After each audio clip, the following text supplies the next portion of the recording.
Militam jena tasmai Shri Gurave Namaha. Vandeham Shri Guruvaram Shripanuga Pravaram Brajarasarasikam Chanarayanam Tang Pravanam Shri Guru Charanam Vande Ramakristaya Bhutale Panuga Bhaktiram Chakrika Murti Narayanam Seva Kunje Prajaramne Govardhane Gosada Radha Kunde Rasanande Tattat Seva Pradhayakam Guru Narayana Kyang Tang Vande Vinoda Prishakam Yatpada Smriti Matena Dhamudara Prasidati Namo Mahavadandaya Krishna Prema Pradayate Krishnaya Krishna Chaitanya Namne Gaurati Shri Maha He Krishna Karuna Sindhu Dina Bandhu Jagatpate Gopesha Gopika Kanta Radha Kanta Namostute Tapta Kanchana Gaurangi Radhe Vrindavaneshwari Vrishabhanusute Devi Pranamami Hari Priye Shri Krishna Chaitanya Prabhu Nityananda Shri Advaita Gadadhar Shivasadi Gaura Bhakta Vrinda Hare Krishna Krishna Krishna Hare Hare Hare Ram Ram Hare Hare. First of all, for my obeisances, countless times into my most worshipful Guru Pada Padma, Padam Aradhitam, Om Shripad Astu, Tarsta Shishmad Bhaktivedanta Narayana Goswami Maharaj Shri Gurudev. Likewise, into the entire Rupanuga, Gauriya Guru Varga, and all assembled Vaishnavas and Vaishnavis, please accept my Dhanva pranams. So with the Brahmacharis, we've been doing a Bhagavad Gita study course, where we're memorizing verses of the Bhagavad Gita and reading Srila Gurudev's purports and Srila Prabhupada's purports.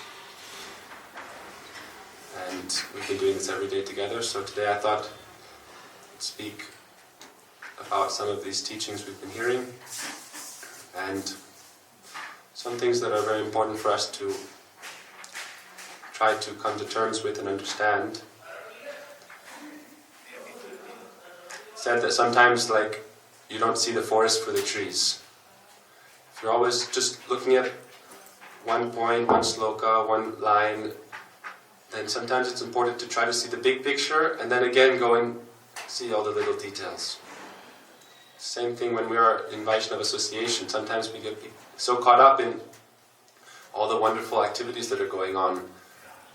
But it's important that we also remember the big picture of how fortunate we are to be in this association, that these activities that are going on are not just material activities. We may say, many types of businessmen could do much more opulent temples, and more opulent this, more opulent that, but what is so special about the association of Guru and Vaishnavas is the way they do everything with so much devotion, and also with so much connection to Guru Pada Padma, connection to this line, and ultimately in a way that is pleasing to Krishna. It is said, Duryodan kameva tyag sag vidurgar gai. That Krishna gave up the feast prepared by Duryodhan, even though it was so opulent. He would not touch it. And then he went to the home of Vidura and he took Vidurani's banana peels. And Krishna was eating the banana peels with so much happiness. So we see, it's not just about the external arrangement, but also the internal mood. And we're so lucky here that we see both things. The external arrangement is also very wonderful, extremely wonderful. But what is the mood with which the Vaishnavas are doing that? Externally, people can be doing huge festivals. Purdy says, they put the deity there only as forms of some kind of business to collect from the general people, and then they'll spend 5-10% serving others. So anyhow, not to distract from the main point, in the Bhagavad Gita, the appearance of the Bhagavad Gita came on this Mokshada Ekadashi. So it's also connected to Ekadashi Day. And yesterday was Safala Ekadashi. So they're connected. All these Ekadashi days are very special. And we see that Bhagavad Gita appeared on this Mokshada Ekadashi. This is the day that we can get moksha, liberation.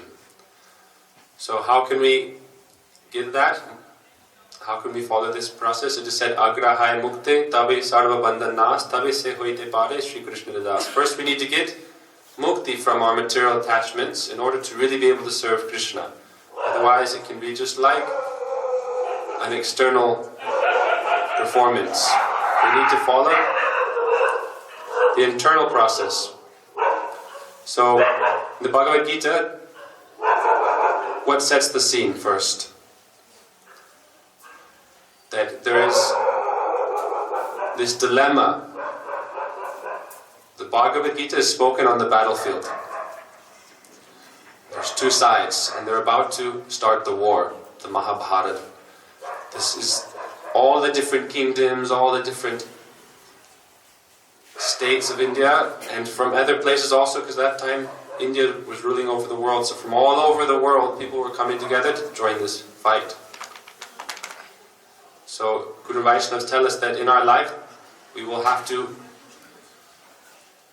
deal with such circumstances where it seems like we're in a battlefield. It seems like we're in the middle of a war, that a war is about to begin. And we have to choose. We have to choose a side. Which side will you choose then? These times come in our life, these adversities come in our life, and it may not be on such a grand scale, it may be on a very small scale, it may be the battle that is being waged in our hearts over righteousness or dharma and adharma, religion and irreligion. There's also a battle going on within the hearts of man. It's said that good and evil is like a line between the heart of every man. Will we choose good? Will we choose evil? So at this point, when there's a battle, it means you have to choose a side. Or you can choose not to fight. Arjuna tried to choose not to fight. He thought, I won't fight, I won't take part.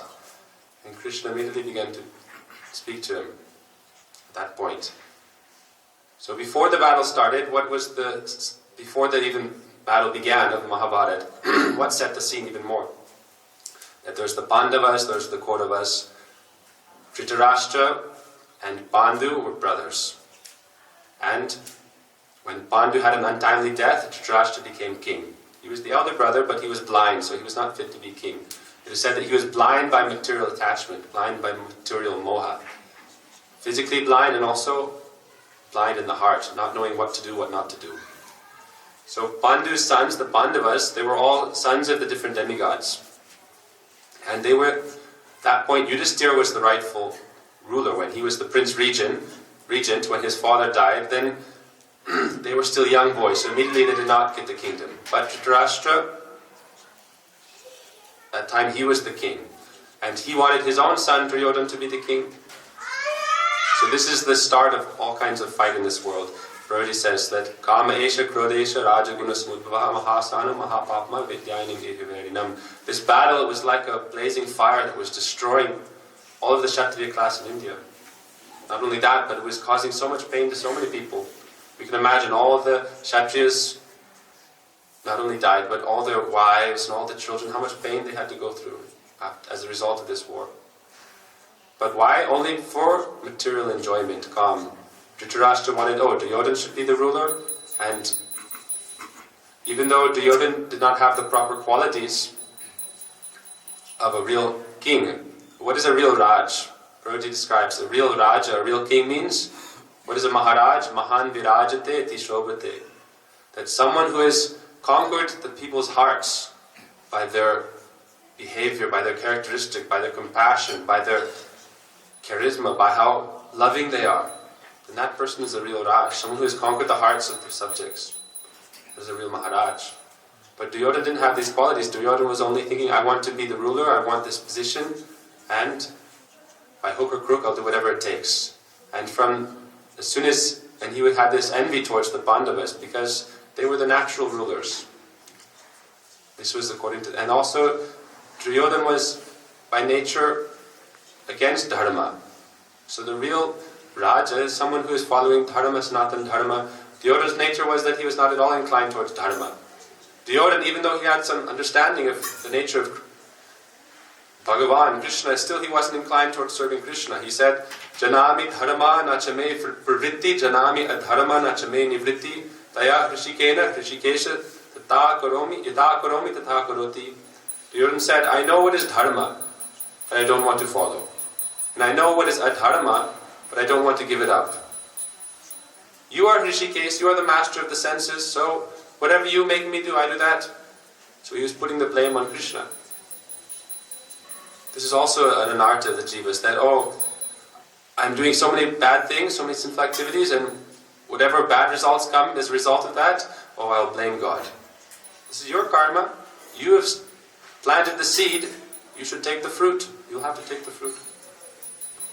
But Krishna says, Karmanya evadikaraste ma phaleshu kadachana ma karma phala hetuvu or mate sangusta karmani, that when you act properly in dharma, for my sake, then you don't have to worry about the fruits. That fruits will come, will be very sweet and beneficial, and I will accept them, and then you can take that prasad. So, Duryodhana, from childhood he was trying to poison the Pandavas, Bhima, he tried to kill Bhima, he was especially envious of Bhima, and he tried to give him poison, tried to kill him in so many ways. Later on they made a beautiful palace for the Pandavas and for Kunti, and they put them in the palace of black, and then when they were sleeping at night they lit it on fire trying to kill them. How sinful activities they did. It is said Baap ko chhodta bhi nahi hai. This is like a Hindi saying. That means sin doesn't even, if a father even commits great sins, the sin will come for him. It's like a saying, Baap ko bhi chhodta nahi. Meaning if we commit very sinful activities, and we think, I'm doing it in a hidden way, no one has seen me, and said, Bhagavan can see everything. He knows everything. And karma, you cannot escape the results of your karma. So he tried to kill the Pandavas like this, and then what did he do? After that, then they made the gambling match. He thought, we cannot kill them. Okay, I was not able to kill them, and the next, I'm not as powerful as them. So then I'll try to steal everything away by rigging a gambling match. And he stole their whole kingdom, and then even he took their wife and dragged her by the hair into the royal assembly and tried to strip her naked. Such was his demonic nature. So if such a person is the king, then what will happen to the kingdom? It is said that Yadid Acharati Shreshtas, if he is the king, everyone will follow his behavior and act like that. So Krishna doesn't want such a person to be the ruler. But people who have this kind of lower nature, they always want to be in the big position, to be in charge of everything. But is this Krishna's desire or not? So Duryodhana thought, I want to be the ruler. I want everyone to follow me and to serve me. But it is said, real ruler or real acharya is self-manifest. We see this fight going on, that people want to be acharya, want to be guru, and they think, I don't have the qualities to be guru, I don't have that real quality in me, so I'll gather a bunch of followers and they'll elect me and they'll sing my glories and I'll try to control everyone else by force. That's also not possible. Or I'll try to enjoy the opulence of Guru. Now Guru is gone and I'm serving Guru, and I'll serve so much. Like we see people, it's not that, obviously most people are serving very sincerely, but we shouldn't think that just because someone is serving Guru their whole life means they're a pure devotee. That we can be serving our whole life with that desire, as soon as Gurudev goes, then I'll be the Guru, and then everyone will worship me. But I don't have that Gurutva, I don't have that power, that weight, so I can deliver them from this ocean of samsara to Krishna's lotus feet. Then what right do I have to call myself Guru? Or to be the Maharaj, the king? This is an internal quality that is coming by the grace of Guru. Prabhupada tells the story that a pujari came to the mat, and he was serving day and night. He was just an ordinary brahmachari. He said, let me serve Thakurji. And day and night he was cooking, cleaning, serving the deities. Then after 6 months, one day he didn't come for Mangalarti. And everyone was like, where was he? And he would massage the devotees, clean their clothes, and everyone was so happy with him. And then what happened? One day he didn't come, and everyone was so worried. He must be sick. They searched in his room, he wasn't there. Then no one's there to do Mangalarti. Finally someone went to do Mangalarti, and all the jewelry is gone.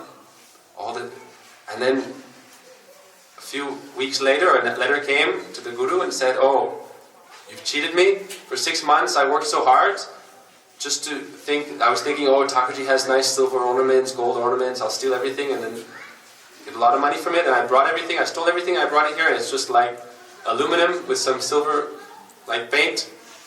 So he thought, you cheated me. So we can serve for a long time, but if we have this kind of motivation, then, it is said, bhakti is about the bhav and the kriya, the proper mood and the proper external engagement, endeavor. Both are very important. If there's not the proper mood, but you do so many external things, then the result will be less than zero. It will be a negative result. That's why we saw with Duryodhana, he made such a wonderful afterwards. So Duryodhana then he stole all the kingdom of the Pandavas, tried to steal their own wife and make her sit on his lap naked. And then Krishna appeared and protected Draupadi. And then he sent them in exile for 13 years. Then even after they came back, then they should give half the kingdom to them, but he still would not give that. Then Krishna went as a messenger of the Pandavas to Hastinapur, and Duryodhana made such a big feast. Oh, why? Only to try to bribe Krishna. I'll feed Krishna very nicely, and then he'll do what I want. And then Krishna said, I'm not hungry. Why? He said, there's three. If you have a dear friend offering you something to eat, even if you're not hungry, you'll eat it. Second, if you're very hungry, you'll eat it. And then third, if you're doing some business like arrangement and your mission is accomplished, then you'll sit together and you made something. Krishna said, of these things, nothing's been accomplished yet. I've come here to tell you that now you should give Pandavas half the kingdom. Indraprasth, give them half. But he said, no. Duryodhana said, I will not even give them enough place to put the tip of a needle. Krishna said, if you don't want to give them half the kingdom, they are Kshatriyas. Give them at least 2, 3 villages, 5 villages. Then they can live there peacefully, they won't disturb you. But he said, no. It's so much enmity towards the Pandavas because it's like we see this example throughout history. There's so many examples of this kind of brotherly fighting. We see this god brothers or sisters. This person is more loved by the people that may try to conspire in order to pull them down and get their place. So Duryodhana was doing like that. So anyhow, afterwards, then he told Krishna like this, and then when Krishna said, was a little bit not ready to accept this, not ready to accept his feast, his meal, not ready to do what he wanted, then Duryodhana thought, let me imprison Krishna.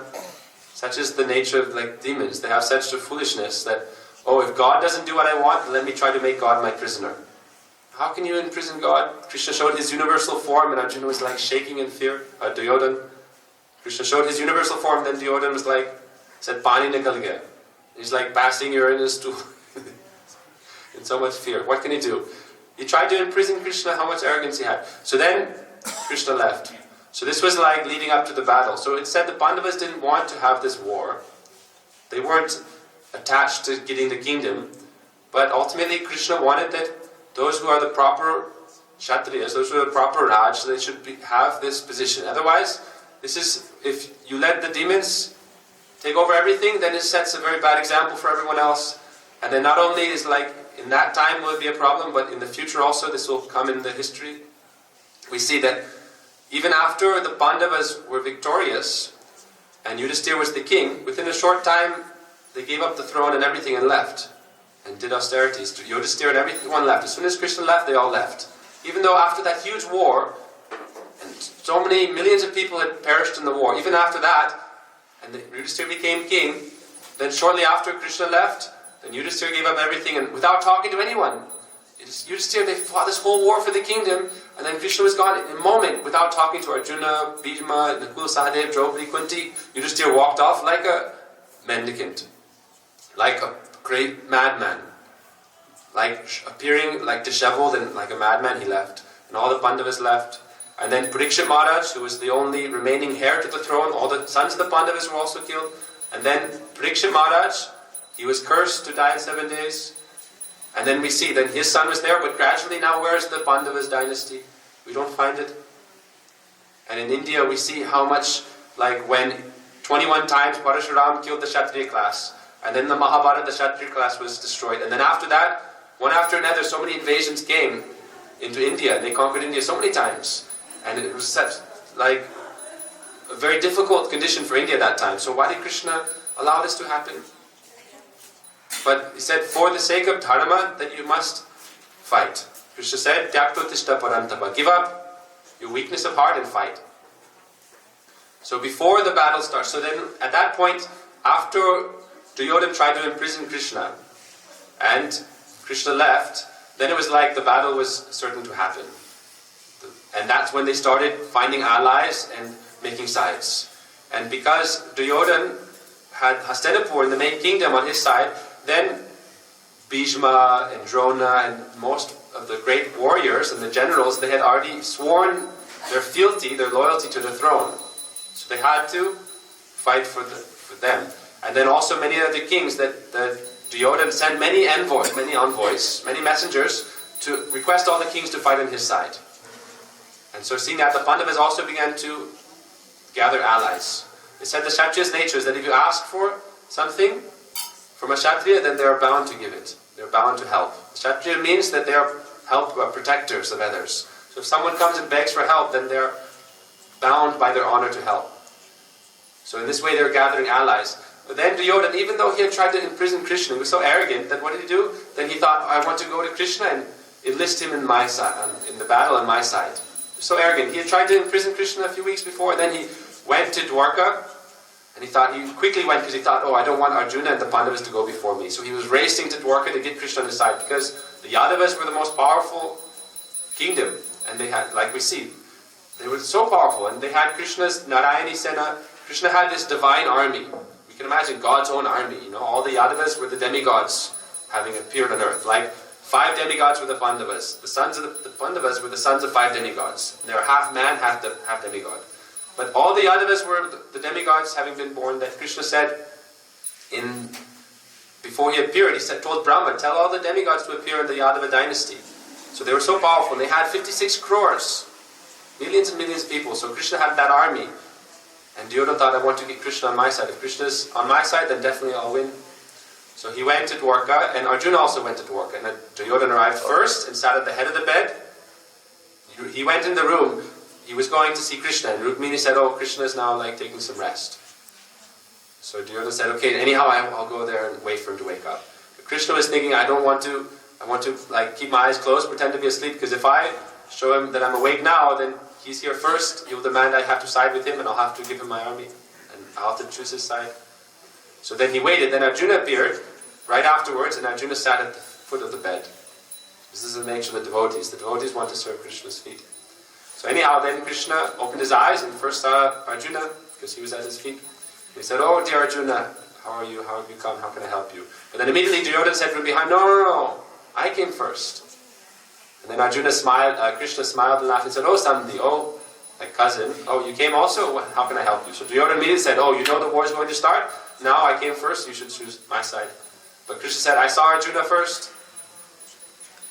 So Duryodhana said, no. So Krishna said, okay, I'll give you a choice. This is the point of it. Which side will we choose? Krishna said, I'll give you a choice.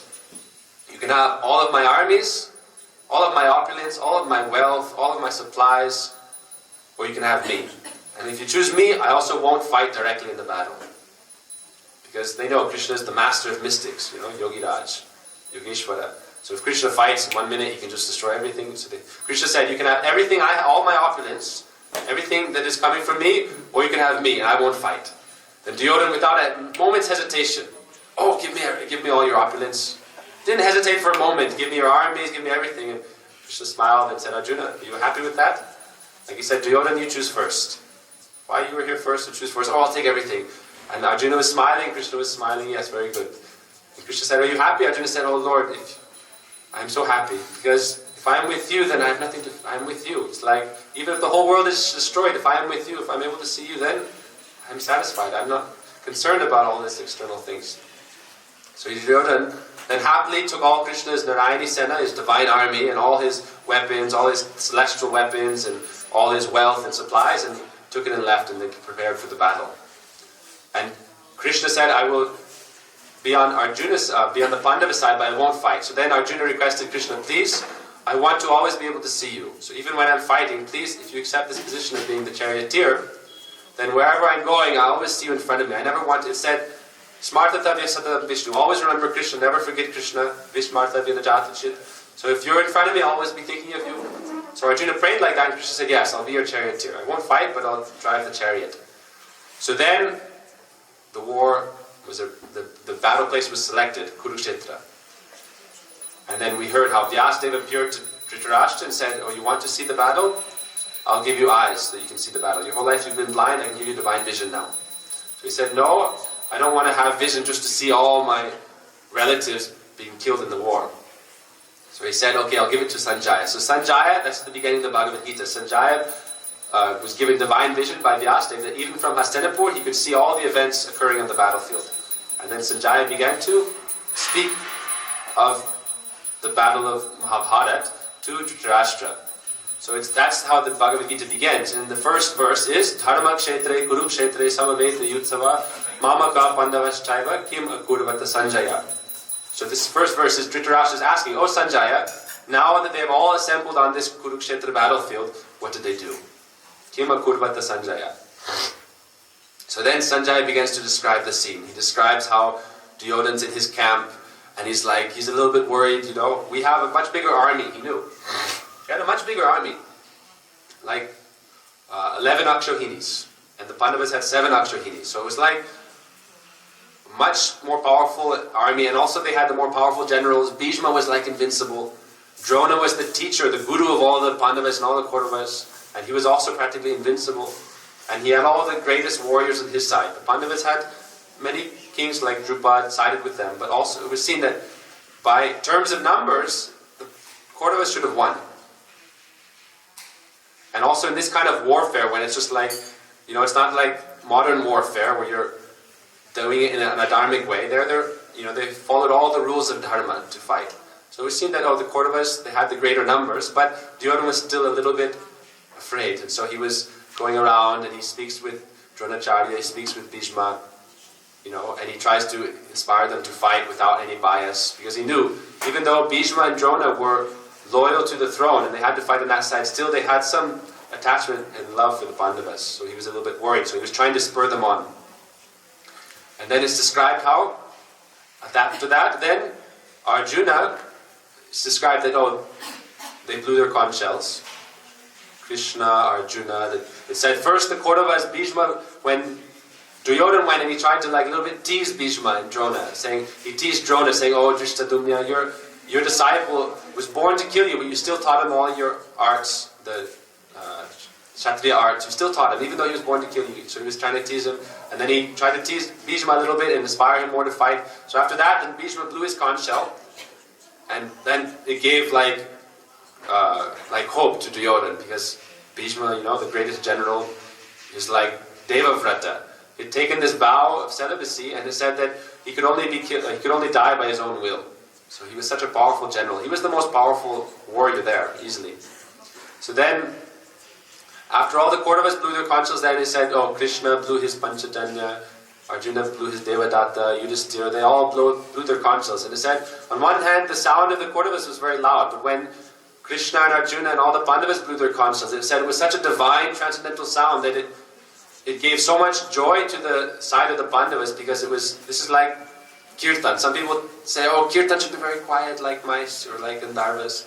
But when Kirtan is very loud, it gives joy to the devotees and it strikes fear in the hearts of the demons. It said that we see with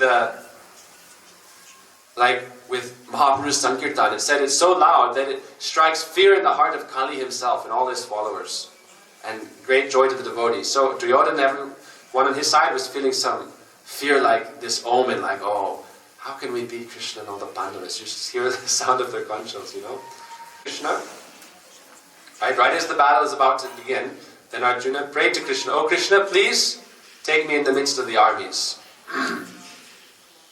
So Sanjaya is describing this scene to Dhritarashtra.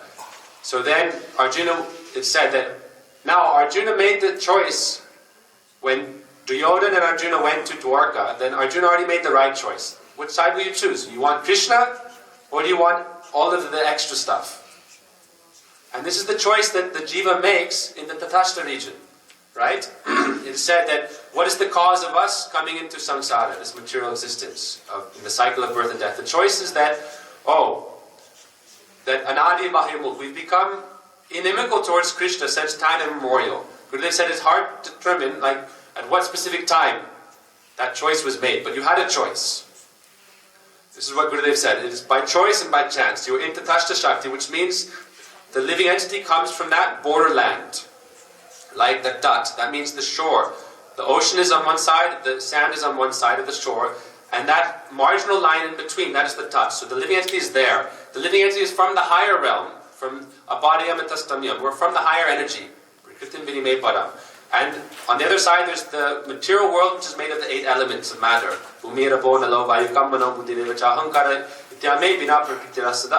So we have a choice. Do we want to go towards Krishna and the spiritual world, or do we want to come towards Maya Samsara and to leave Krishna, to become averse to Krishna and his loving service? And when we have, it's a very detailed subject matter in like Jiva Tattva, so I don't want to go into it in depth, but that choice is there.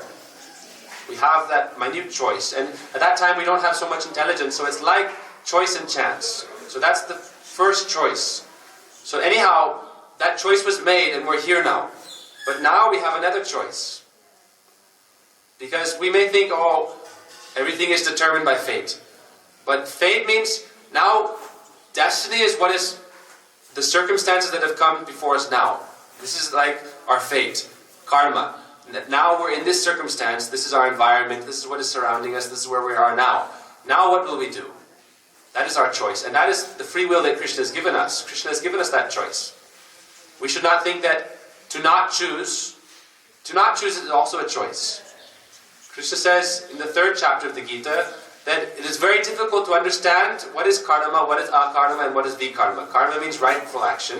Vikarma means wrong action, and akarma means inaction. He said even the great wise sages cannot understand what is akarma, what is vikarma, and what is karma.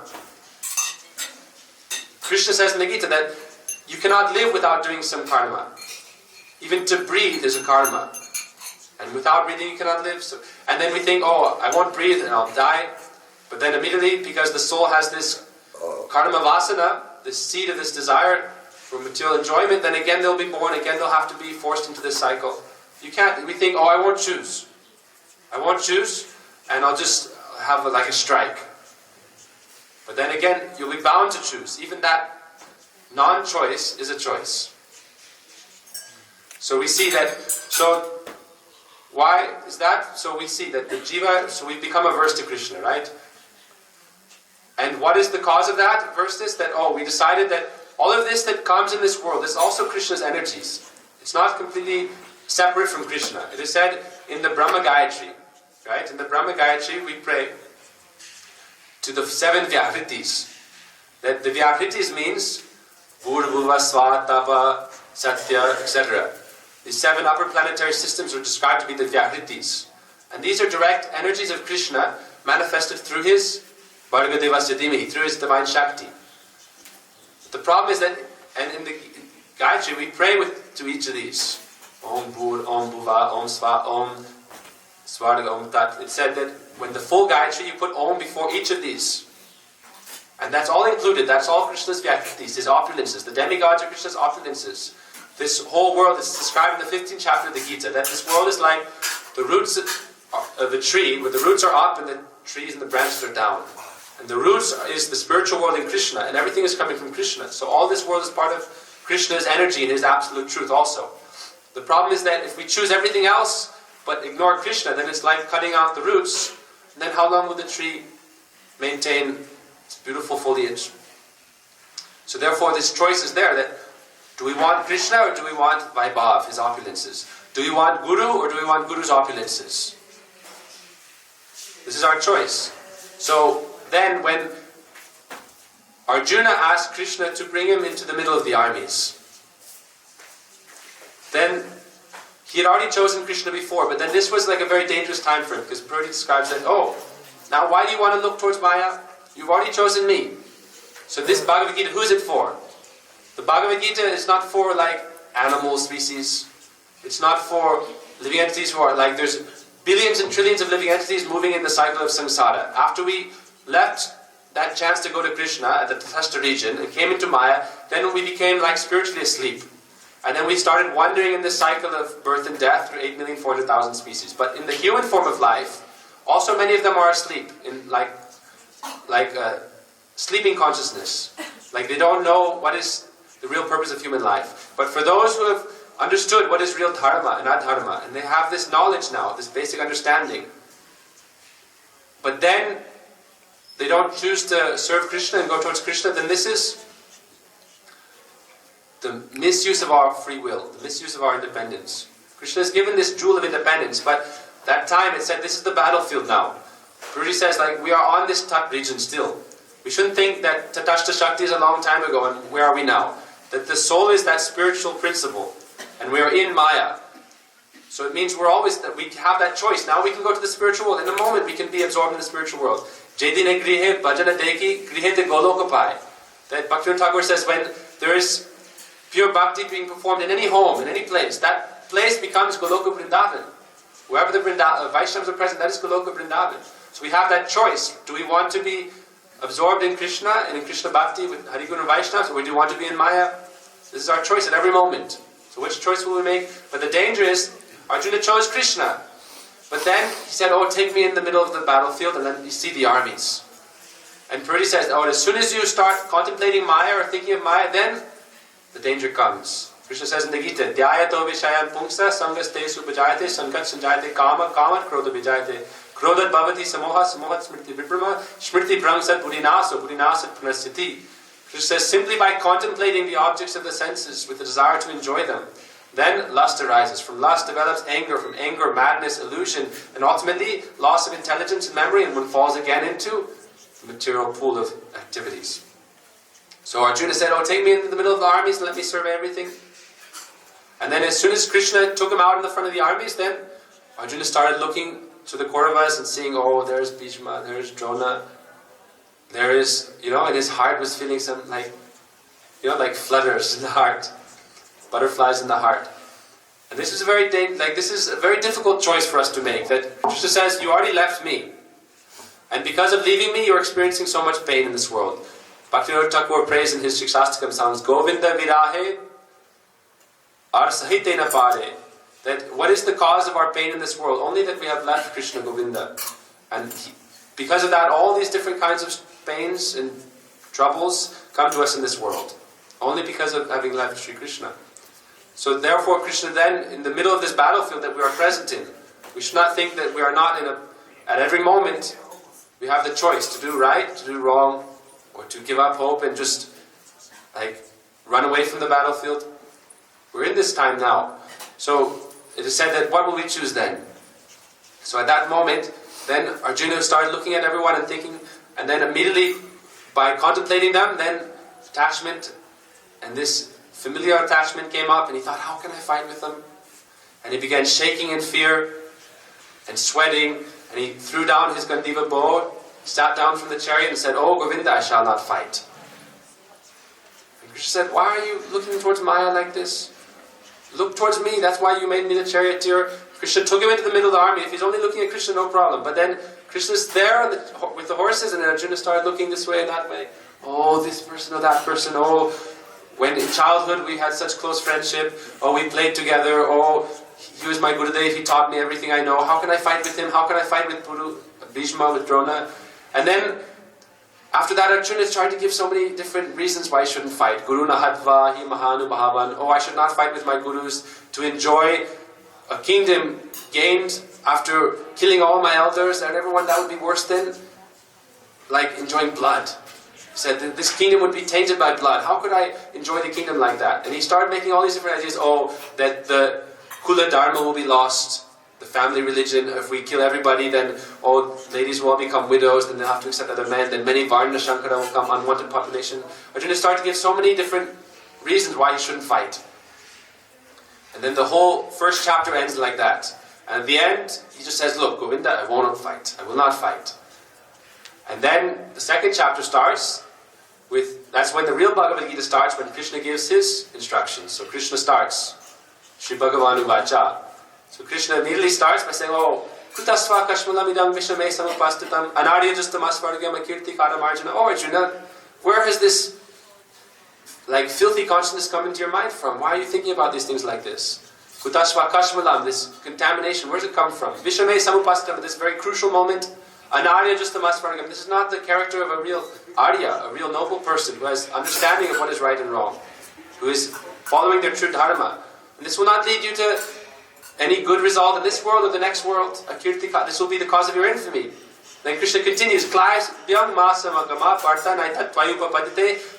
Hridaya Durbalyam Taktvatishta Parantapa. He says, give up this impotence. Give up this weakness of heart. Lift up your weapons and fight. O Parantapa. Paranta means chastiser of the enemy. So he says, pick up your weapons and fight, O Arjuna. But then Arjuna responds, and he starts to make so many more excuses, how I cannot fight. And then finally he becomes so disturbed in his mind, he says, Karpanya dosho patasvabhava pritamitam dharma samuda cheta yashrayan shanisitam bruhitam mesu shastiram sarimangtam prapana. Then he opens the door of his auspiciousness. Why? He surrenders to Krishna. He says, now I am bewildered, I don't know what to do, what not to do, and I completely surrender unto you. Shishastiham sarimangtam prapana. I completely surrender to you, I am your disciple, please instruct me. Then Krishna says, okay, now you're ready to hear. So then Krishna begins to instruct him. And Krishna then, we see, he teaches him Sankhya Yoga. He teaches him all about the Atma Tattva, Atma Dharma. Krishna immediately says, why are you thinking that, if you kill these people, then they'll die, and this is like some sinful activity. Why are you thinking like this? Don't you know that Tvevaham Jatunasam Natum Neme Janalipa Nachaivanam Vishyama Sarvivaya Mataparam? Never was there a time when I did not exist, nor you, nor all these kings, nor in the future shall you ever cease to be. Why are you thinking, Ya Ainam Vedi Hantaram, Yashtainam Mandite Hatam, Ubauto Navijanito, Nyam Hantina Handite. You're an illusion. You're speaking wise words. Krishna said, you're speaking like a wise person, like a wise man. But you're so attached to this external matter, so you're really bewildered. You're an illusion. But you're trying to show yourself to be some kind of pandit. So give up this, and this is coming from only his weakness of heart. When we have this weakness of heart, then we start to make so many excuses in order to satisfy our own desires, in order to do what we want. But he said, now I've surrendered to Krishna. So then Krishna says, look, he gives so many verses, that know that the soul is immortal, and just as the body changes from different stages of life, boyhood to old age, ultimately, when you leave this body, the soul will take on another body, so don't be worried. And he says, that person who thinks that he is the killer of another, that person who thinks he is the slayer, or that he is slain, they are both in ignorance. Really, the soul neither slays nor is slain. Then he says, Najayate mriyate vakarachin nayam bhutva bhavita vanabuya ajo nitya sasvato yang purano nahanyate hanyamani sarire. Krishna says that the soul is unborn, it is immortal, it is beginningless. It is nayam bhutva bhavita vanabuya, has not come into being, will not come into being, and will not pass out of being. The soul is immortal. So why are you thinking that when the body is slain, the soul will not be slain? This is ignorance. And then he says, Nainang chindanti shastrani, nainang dahati pavaka, nachainang kledyantyapona shosyati maruta. The soul cannot be cut by any weapon, cannot be moistened by any, cannot be drowned in the water, cannot be blown away by the wind. Nothing can harm that soul. Achetto yangadayong akleti sosyevacha nitya sarvagata stanur achaloyam sanatana. The soul is sanatana, eternal. It cannot be cut, it cannot be burnt, it cannot be dried. So why are you lamenting for that which is temporary? Krishna said, Nasato vidate bhavo na bhava vidate sta upayora vidristvantas tvanyas tatvadarshiti. No, that which is eternal can never become temporary, that which is temporary can never become eternal. So whether you kill them now or whether you don't kill them, ultimately these bodies are going to fade away into dust. You cannot save them. You cannot take even one penny with you to the next life. So why are you lamenting about this? Give up this lamentation and fight, he said. But he still was considering, he still was attached.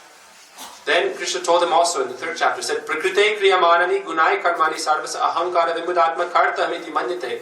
That if you are thinking that you are the doer in this world, this is ignorance. Really, everything is going on by the modes of nature. By the interactions of the modes of nature, everything is acting out in this world. But still Arjuna wasn't ready to fight. Then what happened?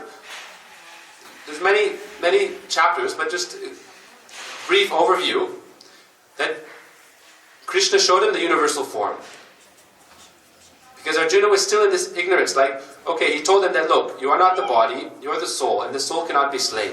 So now it is your duty to do this dharma, and you should fight for the sake of fighting. He said, Sukha duke same kritva naba jayatyo yudha yujasva naivam papam vapsisi. Or Arjuna, fight for the sake of fighting without considering loss or gain, victory or defeat, happiness or distress, and thus doing thou shalt never incur sin. But he still wasn't ready to do it. So Krishna showed him the universal form. When he requested this, Krishna talked about his opulences, and he showed him the universal form. And he said, Arjuna saw that actually all the warriors on the battlefield of Kurukshetra were all rushing into the mouths of the universal form like moths into many flames. And he was astonished, and he said, Krishna, who are you? I'm so afraid of this fearsome form. And Krishna said, Kalosmi lokakshaya krit pravritto. That time I am the destroyer of all things. And Krishna said, do not think that you are you are going to kill everybody if you fight. He said, everyone has already perished. This is the effect of time. You cannot stop this. Everything is going to be destroyed. But you have that choice to follow your proper dharma or not. Whether you do it or not, it will come to pass. But your choice is whether to follow your dharma or not. And ultimately, Krishna taught him in this Bhagavad Gita, this is ultimately an external thing that is going on. We have an external battle going on, and really the internal battle going on. So Krishna told him, now look, it is your dharma to engage in this battle, so you should do it without attachment and giving all the fruits to me. You should do your karma, but only for me, my sake, and offer everything to me. And be focused on me, and then you'll never incur sin. But do your dharma. But Gurudev describes, this is an external teaching of the Gita. This is the basic level teaching of the Gita. But really, the choice is whether you want to, are you ready to give up everything for Krishna? This is the real lesson, is that he was on the battlefield and he became perplexed what to do. He was looking, all my family is here present. Why should I fight with them? And he thought, I won't fight, I won't do anything. Krishna said, oh, you don't want to fight. You want to give up, then that's also a choice. And then the result of that choice, you'll have to suffer for that as well. Oh, you'll be ridiculed by everyone. You want to go out and be like a sannyasi, but you don't have that. You still have that nature of a kshatriya. Again, you'll engage in some kind of karma. Then what's worse than doing your dharma, becoming like a vandasi, giving up your dharma, or becoming a babaji, and then again following that material life. So Krishna said, oh, you want to give up everything and do like that? No. He said that's also a choice. You must understand what is proper action, what is improper action, and inaction, and all these things are very difficult to understand. So surrender unto me, and focus on me, and I will teach you and show you the path. That's why Krishna said again and again, that focus your mind on me. Krishna said, Maeva mana datsva, mai buddhing nivesha, nivasisyasi maeva ata ordvam nasamsaya. That Krishna said, 3 times he said in this verse, Maeva mana datsva, focus entirely on me. Maeva. Mai buddhing nivasya, focus your intelligence on me alone. Nivasisyasi maeva, be attached to me. And then you have nothing to worry about, you have nothing to fear, no doubt about anything. So, then Krishna again said, Sarva dharman prityaja mamekam sharanam praja hangtam sarva papebhyo mokshayami masucha. He said, look, don't worry about dharma adharma, just surrender unto me, I will free you from all sins, have no fear. This is the external, what he taught him. And the real internal thing he taught him is this, manmana bhava madbhakto madhyaji mam namaskuru. That offer your heart to me, become my devotee, develop this bhakti, love for me, and then you'll come to me. This is the real choice. That we think the external choice is, okay, will I fight in this world or not fight in this world? Now we have, when the problems come before us and we think, okay, either I won't fight or I'll fight on this side or that side. That's one choice we have to come to. But really, that's an external thing. That's why Krishna says, who will make the wrong choice? Krishna says in the 2nd chapter, 44, Bhogaishvarya prashaktanam taya pahritta chetasam vyavasyatmaka buddhir samado na vidyate. Those who are attached to only bhoga and aishvarya, enjoyment in this world and opulence in this world, then they can never develop this one-pointed intelligence or resolute determination or buddhi yoga through which they can come to me. So Krishna told him, develop this buddhi yoga. If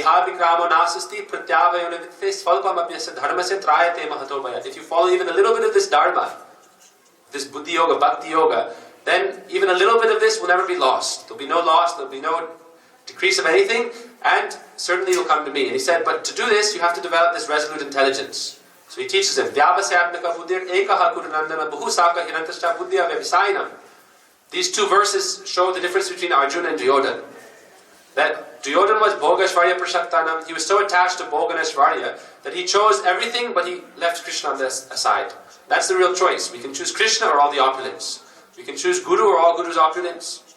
And then we'll be deprived of the real wealth. So instead we should not, like when that choice comes to us, then do we want Guru, do we want Krishna, or do we want everything else if we have the choice? That we see in Kurukshetra that Narad came and said, oh Krishna, why did you marry all the queens without my permission? Now the queens have to give me some dakshina. So all the queens brought all their gold and jewelry and tried to put it on the scale with Krishna, but nothing could equal Krishna's weight. Why? Krishna is more important than everything else. And then only with one tulsi leaf, with one tear from Radharani, then Krishna was lighter than that. Why? Only through bhakti can Krishna be conquered. Jita jitasmi. Krishna is unconquerable. Only by devotion can he be conquered. So this was taught. So in this kind of situation, we see, this is the example. Bhoga shvarya prasaktanam taya parhita chedasam. When you have this attachment to Bhoga and Shvarya in this world, then your mind will be completely bewildered, contaminated by this, possessed by this, or captivated by this, and then you will not be able to develop this resolute determination that you need to have in spiritual life. This is a very straight and narrow path. It is said, Uttishtatara jagrata prapya varon nibodhita shurasya dhara nishita duratya durgam patastat kavayo vedanti. The wise men say that this path of spiritual life is like a razor's edge. And if you want to be able to go across it safely, then you must have this resolute determination, and you must have this firmness, like Uttishtatara jagrata, wake up, arise, get up out of this like illusion and maya, and be ready to fight. This is what Krishna taught. So we see, Duryodhana chose Bhoga and Shvarya, he didn't choose Krishna, and Arjuna chose Krishna. And even though he had some doubts that came to him, still, because he had chosen Krishna like this, he was protected. And Krishna, even though like in the life of a sadhak, sometimes many doubts may come, but if we always keep Guru and Vaishnavas as our charioteers, this is the example, that many doubts will come in our life, and many troubles will come in our life, but we should always have that anugatya of Guru and Vaishnavas, that they can lead us in the right direction. Even though many doubts come, which way to go, what to do. What doubt can be there if you're under anugatya, if you surrender to Guru and Vaishnavas?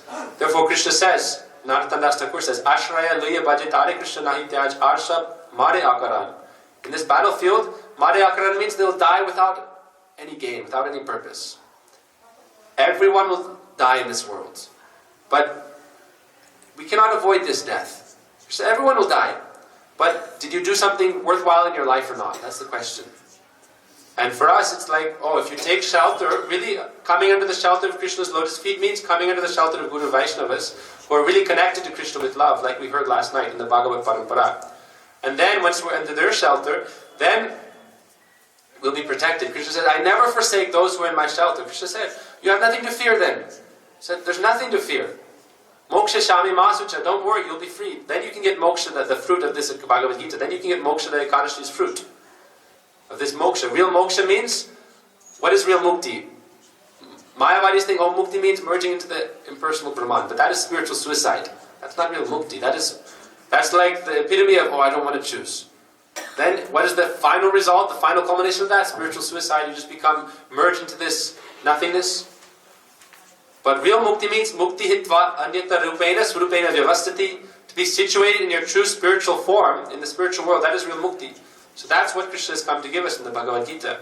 And when we take shelter of this, what is the lesson?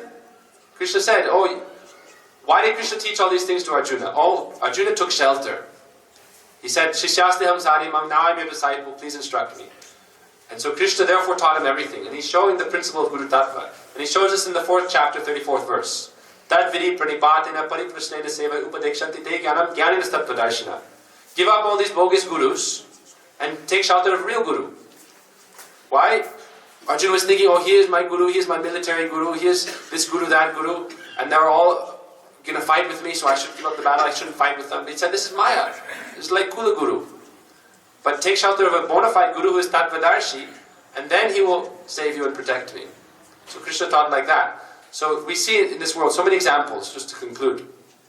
We see in the lives of our acharyas, when these tests come. This is the battlefield. We see in the life of our acharyas, we see in the life of Param Gurudev, and the life of Srila Bhakti Goswami Maharaj, whose appearance there was a few days ago. What happened? After Bhaktisiddhanta Prabhupada departed from this world, then so many problems came in the Gaudiya Math. It was like a battlefield. And everyone was fighting. Why? Only for position. Not everyone was fighting, but some people were fighting for this position. Many Vaishnavas were dinhina kinchan and happy to just serve under Prabhupada's guidance. But they were trying to, it's like, even though, like in the battle of Kurukshetra, the Pandavas, they had good intentions, but still they were sucked into this battle. So we shouldn't think that, if there's some kind of circumstance in which Vaishnavas appear to be quarreling, that everyone is bogus, and everyone's bad. Then that means all the Pandavas, Arjuna and Krishna himself was involved. Then they're all bogus also. Sometimes such things occur. So we see this in the Gaudiya Math time. And what happened? Oh, Param Gurudev and 40 of his most senior godbrothers, were put in prison on a false charge. That someone, the story what happened is one of the workers in Mayapur, he was collecting date gur. And what you do is you cut grooves in the palm trees and collect the date gur. The gur flows out of the tree. And so what happened is the snakes also go there to drink the date gur because it's very sweet. And so a snake was there drinking it, and the worker climbed up and got bit by the snake and fell down from the high tree and killed it and died. And then all the party that was against Param Gurudev and all the seniors, it was like a Mahabharata kind of example, because they were junior, but they wanted the position, the other party. They were junior. Param Gurudev, Parananda Prabhu, Shrita Bhakti, there were so many Vaishnavas there were very senior. But they conspired, this person died, let's start a murder case against them, they killed him.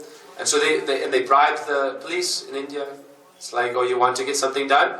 Bribe the police. And so they put 40 of them in jail, waiting for trial.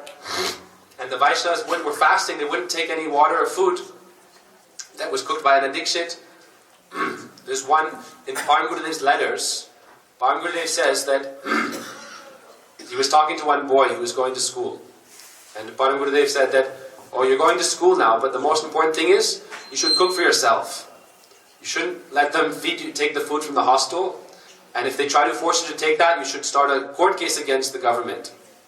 That this is against my dharma. He said, this is such an important thing, that you are what you eat. You eat the consciousness of the food.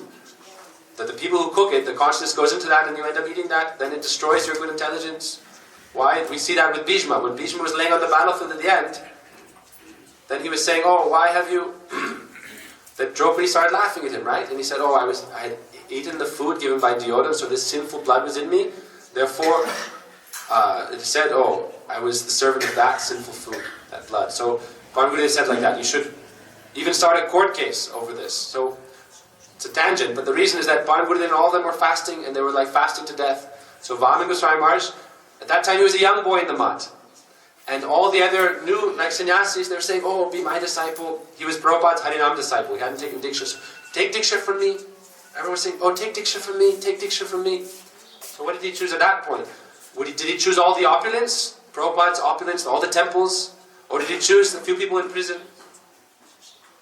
This is the choice that comes in the life of the disciple. That one person may think, if I come in third path, if I follow them, then I'll become the successor and I'll have all the Gaudiya Mats. I'll be like their first disciple. And he was very scholarly. He had a Shrutidar, perfect memory.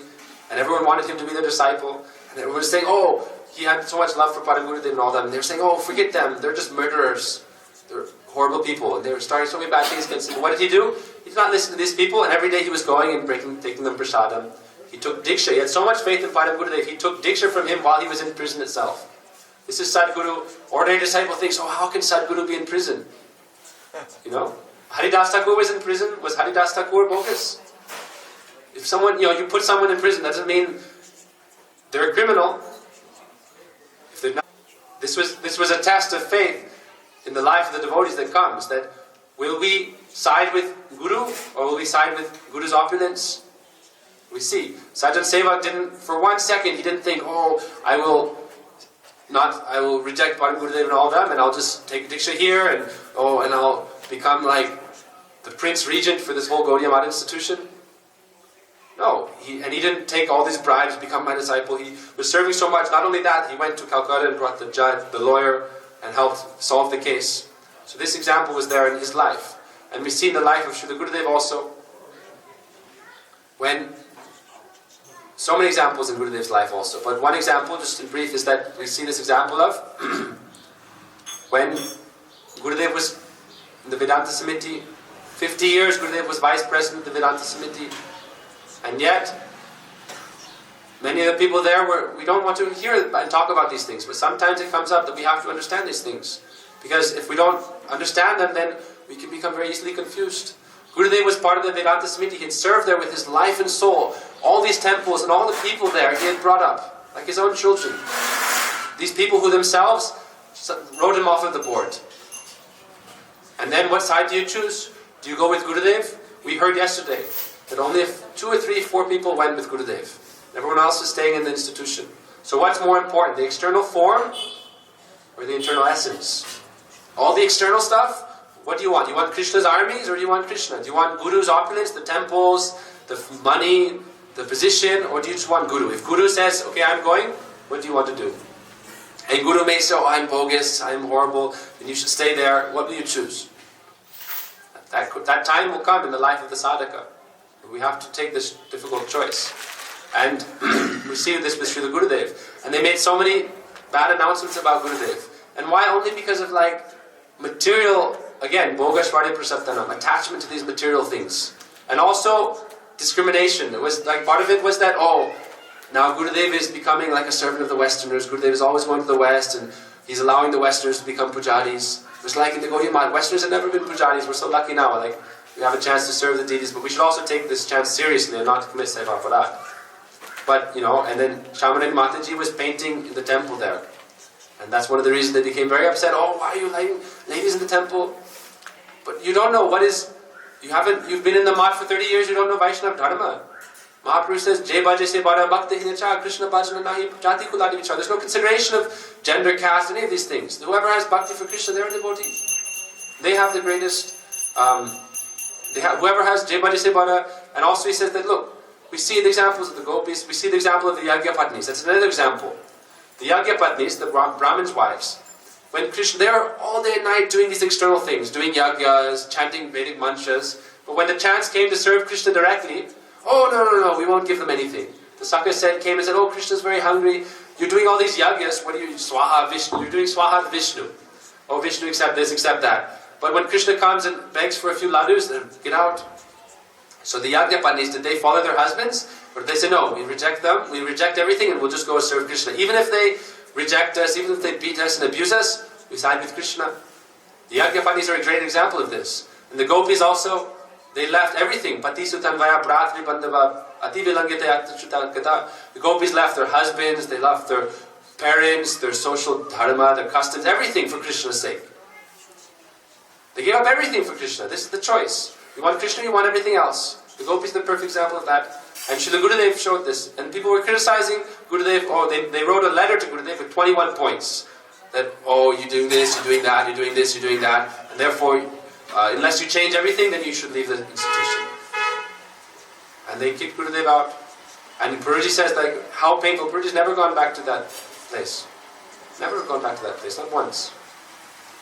And Gurudev said, what did they do? Gurudev had his own room there. They took out Gurudev's bed, his chair, his cloth, everything, and they burnt it. You can imagine how inimical. So, we think only the external Vaishas means you're a pure devotee. Or you're in the temple 30 years, now you're a pure devotee. It's not about the time or the cloth or anything external. How much love and devotion and dedication do you have for Guru Pad Padma? How much are you willing to give up everything for the sake of Guru Pad Padma without material desires? Because as soon as you have that desire, then even though you do all the external bhakti activities, you'll be cheated. She says, Vanchet Dravanadipi. I'll give you everything. You take all the temples. Take everything. But what happens? Prudy says again, jungle ko mangal karna. Even the jungle becomes mangal auspicious. Wherever the Vaishnavas are, that place becomes Vaikuntha. Goloka Vrindavan. So then people become envious again. Now why are they starting so many new things? New temples, this and that. They left Gurudev, this and that. Then this is like only born of envy. So, this is not also, we see in the time of Bhaktisiddhanta, there's so many different Vaishnavas who were great Mahabhagavats also, who made many different organizations and many different temples. And we should not criticize or think anyone is less or greater. That there's so many pure devotees who, at the time of Prabhupada, after Prabhupada left, so many different Gaudiya Math branches started. And this is also natural. When Prudy says again and again also, in the ocean the water is salty.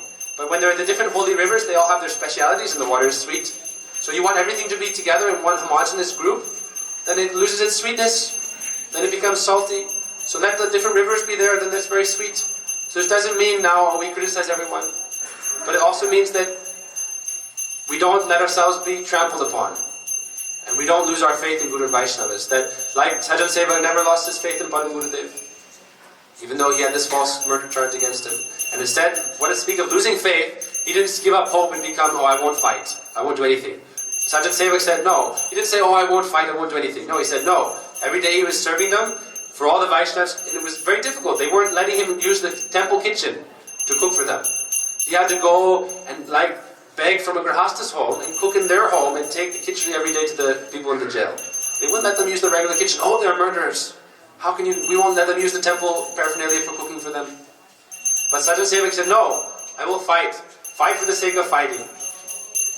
Why to fight? Krishna says, why do we fight? Why should we fight? Krishna says, fight for the sake of fighting. So Param Gurudev said, there's a story also about this. Param Gurudev started so many court cases. People think, why is he starting so many material court cases? And one time he was in the courthouse, and the judge was saying, the judge was lamenting, for 34 years I've been in court system, and I wish I could just have one point of bhakti for Krishna. And Param Gurudev said, I think that these court cases are bhakti. Param Gurudev said, this is bhakti. And he said, why? You see, Radha and Krishna are performing court cases in the spiritual world. And he gave many sweet pastimes about this. So he said, when we're spiritually aligned, and serving Guru and Vaishnavas, we see everything in the proper light. And we see everything, we see the sweet smiling face of Krishna behind everything. But if we're attached to Bhoga and Aishwarya and not to Guru and Krishna, then we'll be cheated, like Duryodhana was cheated. And we see, even if we have this desire, a small desire, and we're not able to uproot this anartha, this weed that's choking the Bhakti Lata creeper, then like Dhruva. What was Dhruva's condition? He wanted the kingdom for himself. He wanted opulence greater than his grandfather. And then he did so much bhakti, more than we can ever imagine doing. 6 months, not eating for 2 months, not breathing. Day and night meditating on Krishna, chanting this mantra. We can never do bhakti like that, so difficult, external activities. But what was his desire? I want this kingdom.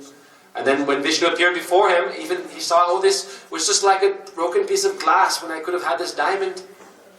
Dhruva said, but Vishnu said, now you must accept this. So that desire will bear fruit. So if we're doing bhakti with such a desire, then Vanchatravanadivi will be cheated by all the external things.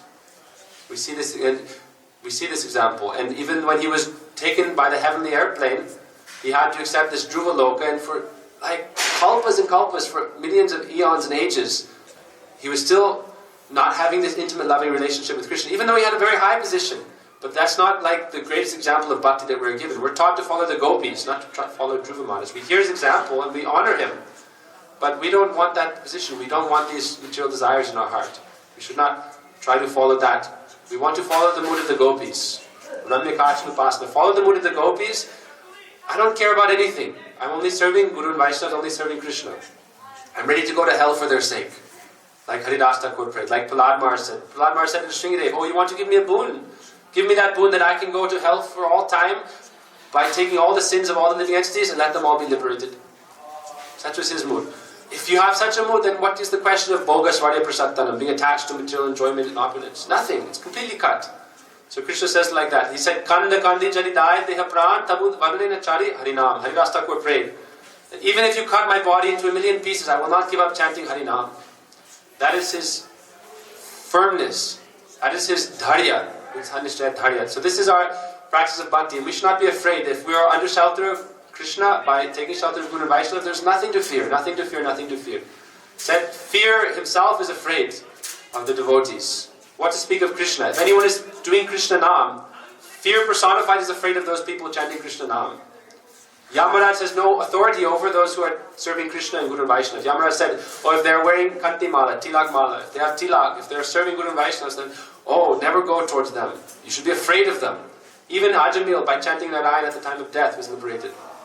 So therefore we should follow this path properly, taking shelter of Guru and Vaishnavas, and then we can come out successful. Like we heard last night about spiritual success, Safala Kadashi. If we follow Guru and Vaishnavas properly and try to understand these teachings properly, and then why do we learn these things? So that when the time comes, we'll have the intelligence, the buddhi yoga, intelligence through which we know how to act. Because ultimately that choice will come and we must make a choice. Krishna has given us this free will. Krishna will not make our choice for us. At the end of the Bhagavad Gita, after he told everything, then Krishna said, Arjuna, I've told you everything. Now decide what to do. At the end, we have the choice. And Arjuna said then, yes, oh Krishna, I will do whatever you desire. So that's the essence, that Krishna gives us the choice. And then what should be our choice? Oh Krishna, I'll do whatever you desire. So, thank you for your time. Hare Krishna, Pancha Kapilibhya, Kripasindhya, Pitanam, Pavnivyo, Vaishnavibhyo, Namo Namo.